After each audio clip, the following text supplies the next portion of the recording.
ഈ കുഴി കടയിലോട്ട് പൈപ്പ് ലൈനിൽ വെട്ടിയതാണ്. അവർ അടയ്ക്കാതെ പോയി. ഒരു പൈപ്പ് ലൈൻ ഇട്ടേച്ച് ഇത് അടച്ചില്ല. അതിപ്പോൾ ഒരു 3-4 വർഷമായി. പിന്നെ അതിൻ്റെ മുകളിലോട്ടുള്ള അപ്പുറം ഉണ്ട്. അപ്പുറം 35 വർഷമായിട്ട് ഈ കുഴി ഭയങ്കരമായിട്ട് കിടക്കും. ഇവിടെ ഭയങ്കര കുഴി, അതായത് ഒരടിക്ക് താഴ്ചയിൽ ഈ കുഴിയായിരുന്നു.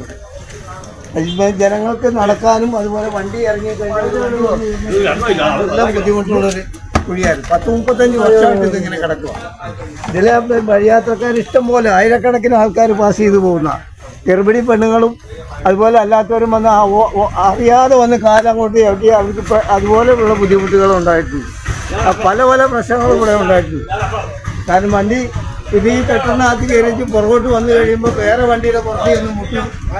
അങ്ങനെ വാക്ക് കാരണങ്ങളും പല പ്രശ്നങ്ങളുമാണ് ഇവിടെ ഉണ്ടായിട്ടുള്ളത്. ഇതുവരെയായിട്ട് ഇതിനൊരു തീരുമാനമില്ല. ലാസ്റ്റ് പിന്നെ ഞങ്ങളെല്ലാവരും കൂടെ പരിസരവാസികളെല്ലാവരും കൂടെ കയ്യിൽ നിന്ന് കാശിട്ട് മുടക്കിയാണ് ഇപ്പോൾ ഇത് ഇങ്ങനെ ചെയ്തിട്ടുള്ളത്.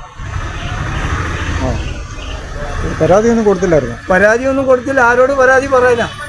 നമ്മളെ ഇവിടെ പൊടി ചെല്ലിനകത്ത് മണ്ണും വന്ന് ഒരു വണ്ടി വന്നു കഴിഞ്ഞാൽ പൊടി, അങ്ങനെ ഭയങ്കര പൊടി ശല്യമായിരുന്നു. പിന്നെ അത് എല്ലാം സഹിക്കാൻ വയ്യാവുന്ന ഞാനൊരു ഹാർട്ട് രോഗിയാണ്. എനിക്കും ഇവിടെ അപ്പുറത്ത് കടയുള്ള ഞാൻ പപ്പടക്കടയായിട്ട് ഇരിക്കുന്നത്. എൻ്റെ ആരോഗ്യത്തെ ബാധിക്കുന്ന പ്രശ്നം കൂടി എൻ്റെന്ന് മാത്രമല്ല പൊതുജനങ്ങൾക്ക് എല്ലാവർക്കും ബുദ്ധിമുട്ടാണ്. ഇത് എത്ര രൂപ? ഇത് എല്ലാം കൂടെ 7500 രൂപ.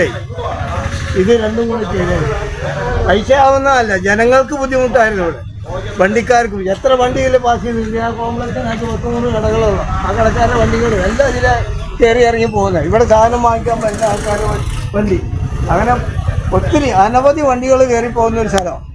അതിങ്ങനെ ഇട്ടിരിക്കുമായിരുന്നു, കുഴിയായിട്ട് കിടക്കുമായിരുന്നു. ഇന്നലെ പിന്നെ രണ്ടും കൽപ്പിച്ച് ഞങ്ങളങ്ങ് ചെയ്തു. ഞങ്ങൾ പരിസരത്തുള്ള കടക്ക ഇതുപോലെ തന്നെ അപ്പുറത്തെ റോഡ് കുഴിയായിട്ട് കിടക്കുക. ഞങ്ങൾ പരിസരവാസികളെല്ലാവരും കൂടെ കൂടിയാണ് ഇത് ചെയ്തത്. അല്ലെ ഞങ്ങൾക്ക് ആരും ചെയ്തു തന്നൊന്നുമില്ല.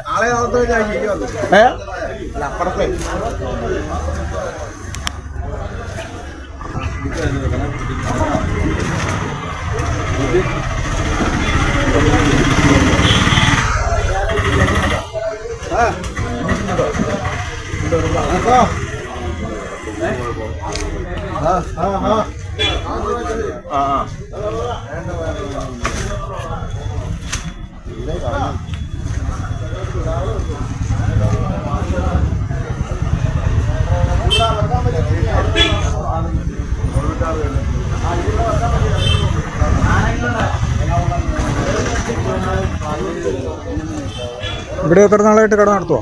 ഞാൻ ഈ കട 35 വർഷമായി. എൻ്റെ ചെറുപ്പം മുതൽ ഇവിടുത്തെ ഞങ്ങൾ തൊട്ടപ്പുറത്തായിരുന്നു ഞങ്ങളുടെ കട. എനിക്ക് ഈ മാർക്കറ്റ് ഈ ഭാഗത്ത് തന്നെ ഒരു 50 വർഷത്തെ പഴക്കമുള്ള ഒരാളാണ്. 35 വർഷമായിട്ട് ഈ കട നടത്തുകയാണ്. അതിൻ്റെ മുന്നേ എൻ്റെ അച്ഛൻ്റെ സ്ഥാപനമായിരുന്നു തൊട്ടപ്പുറത്ത്. ഇതിങ്ങനെ പൊളിഞ്ഞു കിടന്നിട്ട് എത്ര നാളായി? ഇതിങ്ങനെ പൊളിഞ്ഞു കിടന്നിട്ട് 35 വർഷത്തോളമായി. ഈ ഒരു ഇത് അതൊരു 4 വർഷമായി. അത് ആ പുള്ളിക്കാരൻ ആ കടയിലോട്ട് പൈപ്പ് ഇടാൻ വേണ്ടി പൊട്ടിച്ചാൽ അവരും അടച്ചില്ല.